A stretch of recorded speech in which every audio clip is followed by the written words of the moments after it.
So we want to figure out where the energy is coming from when gravity is pulling down on an object and making it fall faster and faster and faster, making it gain kinetic energy. We want to figure out where that kinetic energy is coming from.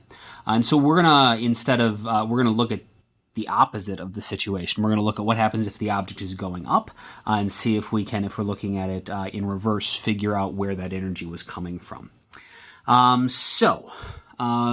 simplest case we can do is lifting an object at a constant speed because that means that the total kinetic energy should not be changing because we're moving at a constant speed. So we're going to see what happens if we're doing that, if we're lifting at a constant speed.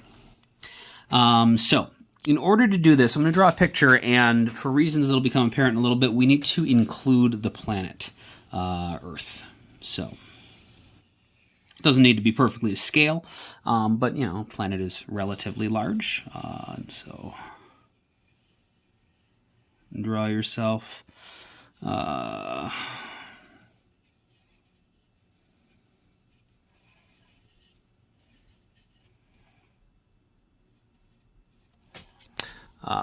Earth.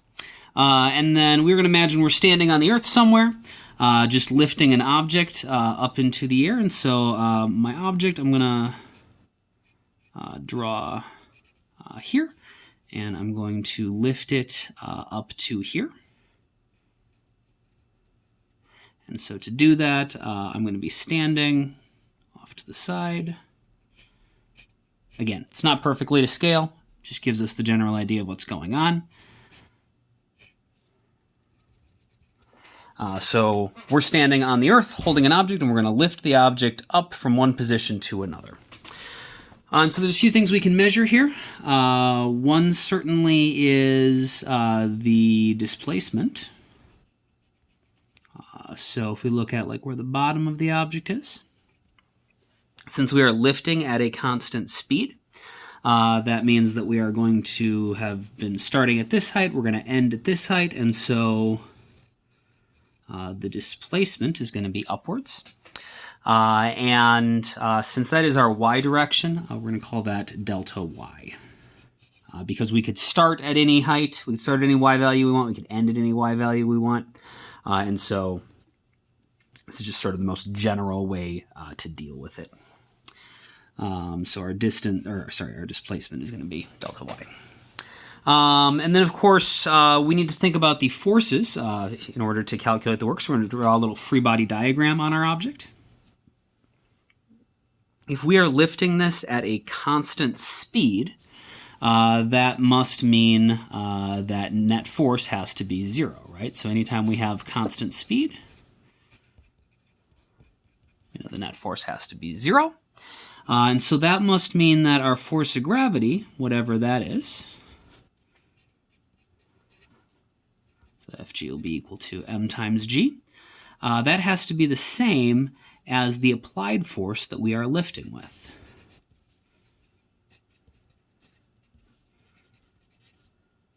So that our net force can be 0. And so we want to figure out what is going to happen, what each one of these forces is doing. So the applied force, that's easy. That's just me lifting up on the object. The force of gravity is a little more complicated. We're going to dig into gravity in more detail later in the year. But for now, what you need to know is that the force of gravity only exists if there are two objects. So the force of gravity is actually a force that exists between, in this case, the planet, Earth, and the object. And if either one of them is not there, the force of gravity can't exist because you have to have a mass on both sides. Which means that the force of gravity, to really account for everything that it's doing, we need to sort of treat both of these things, the object and the Earth, as being part of the same system in order to better account for the fact that gravity is really coming from both of them together, it's not just the Earth pulling down on the object. That force only exists because both of them are actually pulling on each other. And so we are going to define a system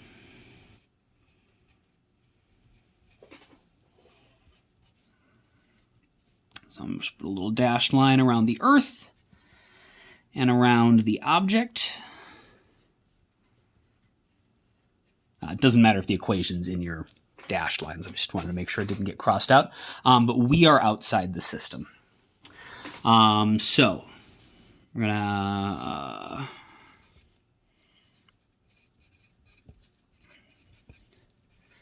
the object and the Earth will be treated as a system.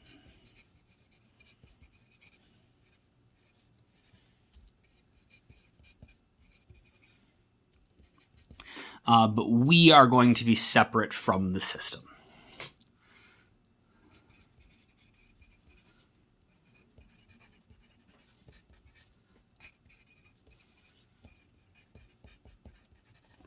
All right, so let's think about what is happening. We'll start with the applied force.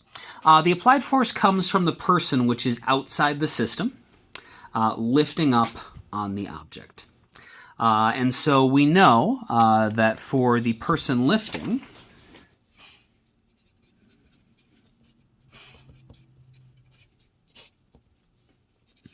work equals F d cosine theta. So the force is our applied force, which we said is equal to Fg, which is equal to mg. Or maybe so it's easier to follow what's going on, we'll say so Fa. The displacement we said was delta y. And then cosine our angle. We can see that the displacement is pointing up, the applied force is pointing up, so they're both pointing in the same direction. If we connected them tail to tail, there'd be 0 degrees between them. So cosine of 0. And now we'll do that substitution. So the applied force we said had to be equal to the force of gravity, which had to be equal to mg. So the work has got to be mg delta y. And the cosine of 0 is just 1, so it's just mg delta y times 1. You'll notice that this is a positive quantity.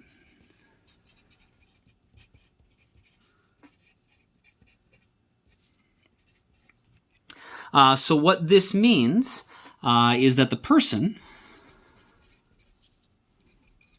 is adding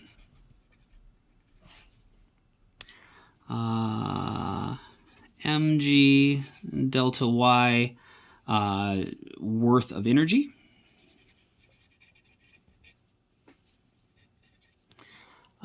to the block planet system. And specifically, since they're trying to lift the object up, obviously if there was no force of gravity, right, if it was just the applied force and that was it, that would make the object go faster and faster and faster.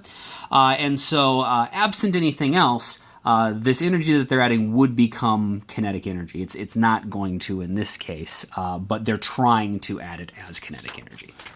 So the person is adding mg delta y energy to the block planet system.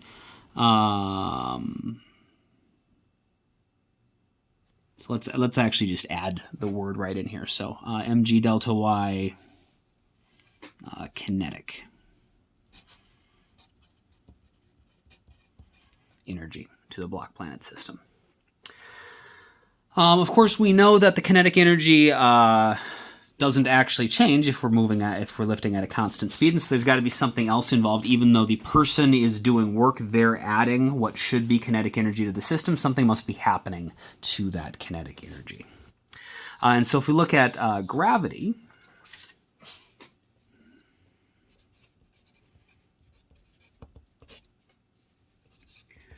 work equals, again, F d cosine theta. Do the same thing.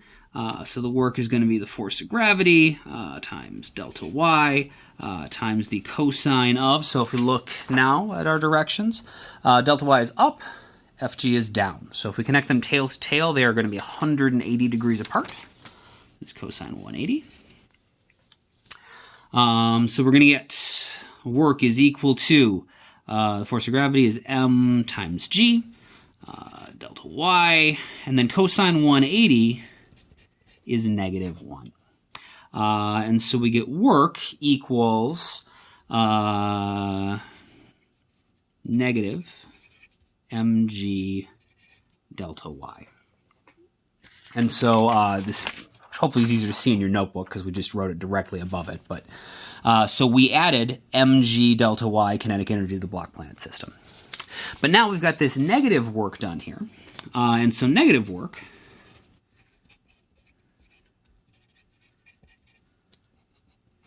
means that gravity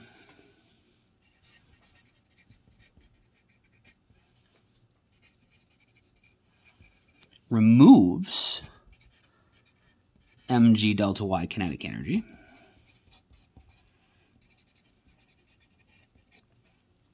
But that energy can't leave the system. So in this case, we had a person outside the system acting on the system, and so they were adding energy to that block planet system. In this case, the force of gravity is coming from within the system. And so we're removing this much kinetic energy, but the energy can't leave the system.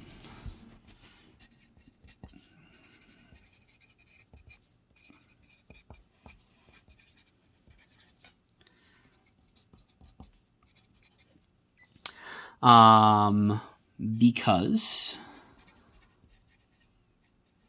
the force of gravity is an internal force. It's a force internal to the system.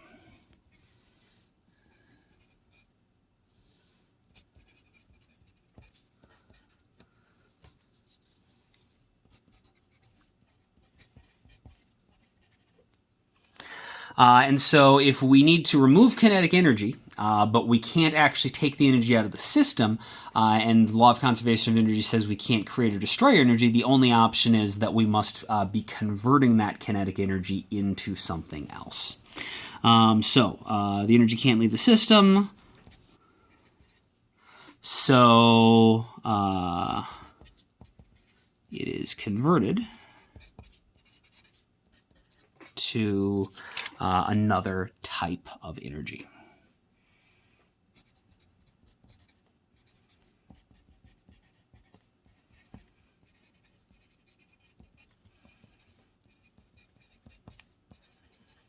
In the system.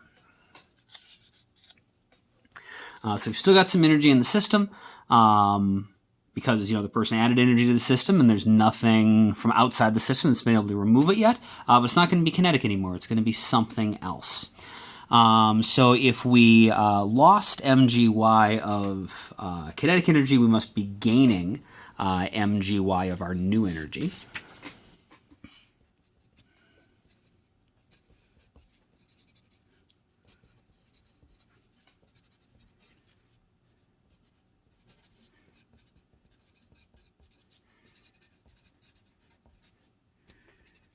And gains what we call gravitational potential energy. And so if it lost this much kinetic energy, it's got to gain exactly that much, what we call gravitational potential energy.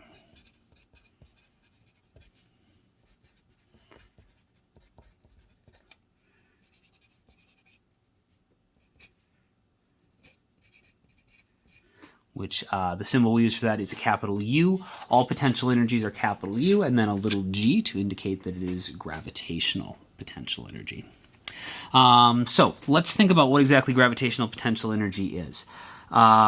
We have energy that is stored inside of a system, specifically because of this interaction of gravity with stuff inside the system. In order to lift something up off the ground, that requires energy. And so as you lift something up into the air, all of that energy that you had to use to lift it, to get it up into the air, winds up getting stored as what we call gravitational potential energy because it can be later released if the object is dropped.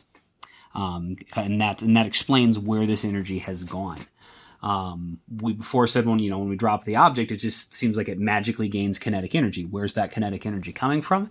It was actually already stored inside the system as gravitational potential energy because at some point before we dropped the object in our previous video, we would have had to have lifted it up in the first place. And so in the process of doing that, we actually stored some gravitational potential energy. in the system, and then we were able to get that energy back when the object fell downwards. So let's go into a slightly more detailed, or let's write down a better definition of gravitational potential energy.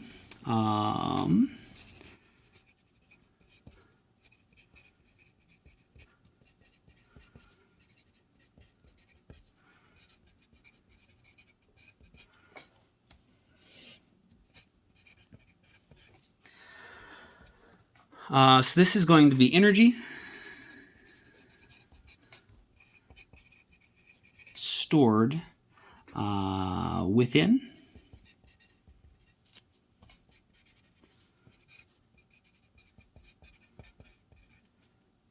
the gravitational field of our system.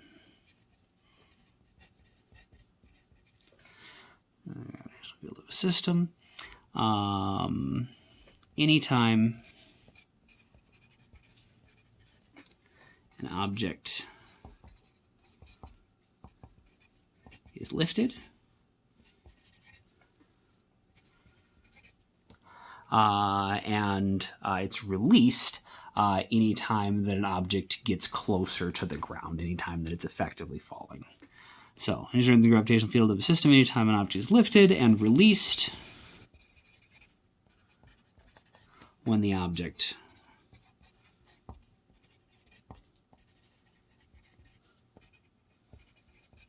moves back downwards.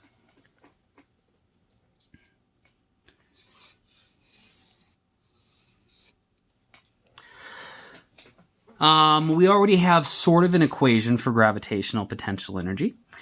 So we have the amount of gravitational potential energy we gained in our previous situation was equal to mg delta y. So that means that the amount that our gravitational potential energy changed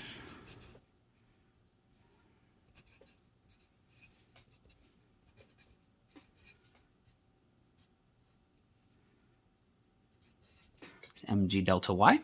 And so sometimes that is more useful, or sometimes that might, even if it's not like the most useful thing, it's the only thing you have. We don't know the absolute position of the object. You'll notice here it already started up in the air. The system already had some gravitational potential energy from however we got the object from the ground up to its starting position. But in the process of the lift, we added even more gravitational potential energy to it. So we know how much the gravitational potential energy changed. We don't necessarily have enough information to figure out what the absolute value of its gravitational potential energy is. But we can at least figure out how much it changed. That said, we can pretty easily figure out how we would find that from this equation. So the change in gravitational potential energy, that means that it's the final minus the initial value of gravitational potential energy. I'm going to use F and I just to indicate final and initial for this derivation, just because I think it's easier to keep track of what's going on. So F is final, I is initial, which is going to be equal to mg times delta y, which is going to be the final y position minus the initial y position. And so if we distribute this through, we get that the final gravitational potential energy minus the initial gravitational potential energy is equal to mg times the final position minus mg times the initial position. And so we can see this first term is what's based on the final conditions. The second term is what's based on the initial conditions. And you can see from the similarities between the left and the right side. This must obviously be the final gravitational potential energy. This is the initial. And so this is our final gravitational potential energy. This is going to be our initial gravitational potential energy. And so then we can figure out from that the equation generally, if you just want to know what the gravitational potential energy is as an absolute value. Sorry, not as an absolute value, just like as a, if you want a number for it, not to know how much it changed, but you just want a value for your gravitational potential energy, you need to know the actual y coordinate. It's going to be equal to the mass of the object times g, 9.8 meters per second squared, times whatever the position of the object is. So sometimes we know that. Sometimes we know exactly where the object is. We can calculate the gravitational potential energy. Sometimes we don't. We just know how far we moved it, in which case all we can do is figure out how much the gravitational potential energy changed.